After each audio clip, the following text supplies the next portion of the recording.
আসসালামু আলাইকুম ওরহমতুল্লাহি ওবরাকাতু। স্বাগতম 3 মিনিট মাদ্রাসাতে। আজকের ভিডিওতে আমরা শিখব মাতাম বা রান্নার কাজে ব্যবহার হয় এমন সব রকমের স্পাইস বা মশলা আরবি শব্দ।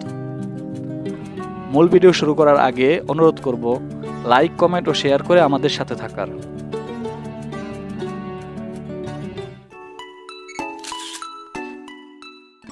আজকের এই ভিডিওটি একটু স্পাইসি বা মশলাদার করার জন্য এই ভিডিও শেষে খাবারের স্বাদ যেমন টক, ঝাল, মিষ্টি এসব শব্দের আরবি কি তা নিয়ে আলোচনা করব। তাই অনুরোধ করব ভিডিওটি না টেনে সম্পূর্ণ ভিডিওটি দেখার জন্য। গোলমরিচ, ফিলফিল আসওয়াদ, জিরা, কাম্মন, হলুদ, কুরকুম, দারচিনি, গিরফা, আদা, জাঞ্জাবিল। আপনারা যে প্ল্যাটফর্ম থেকে দেখছেন, ইউটিউব অথবা ফেসবুকে, চাইলে ভিডিওটি সেভ করে রাখতে পারেন অথবা প্রতিটি স্লাইড স্ক্রিনশট দিয়ে নিজের মোবাইলে সেভ করে রাখতে পারেন, যেন পরবর্তীতে শেখা আরও সহজ হয়।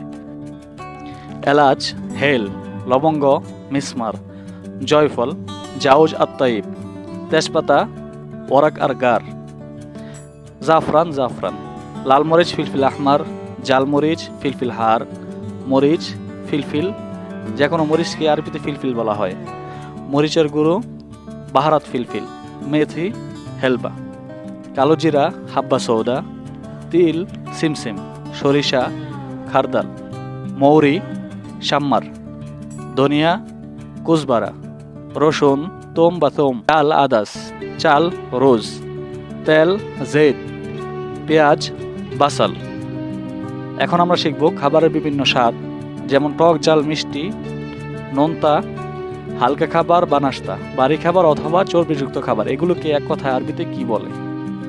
নোনা বা লবণাক্ত মালে, মিষ্টি হালি, টক হামিদ, তিতা মোর, জাল হার বা সাত্তা, চর্বিযুক্ত বা ফ্যাটযুক্ত খাবার দাসিম, হালকা খাবার খাফিফ, ভারী খাবার সাকিল, ঠান্ডা বারিদ, গরম হার। সুধী দর্শক, আজকে আমরা শিখলাম রান্নার কাজে ব্যবহার হয় এমন সব মশলার আরবি শব্দ। ইনশাল্লাহ পরের ভিডিওতে শিখব রান্নাঘরে ব্যবহার হয় এমন সব আসবাবপত্রের নাম। সে পর্যন্ত সবাই ভালো থাকবেন এবং ভিডিওটি ভালো লাগলে লাইক দিয়ে বন্ধুদের সাথে শেয়ার করে দিন। আজকে এ পর্যন্তই। প্রবাসে ভালো থাক প্রতিটি ভাইয়ের ভাই, মা বাবার সন্তান, এই কামনায় বিদায় নিচ্ছি। আমি মেহেদি হাসান। আসসালামু আলাইকুম ওরহমতুল্লাহি ওয়া বারাকাতুহু।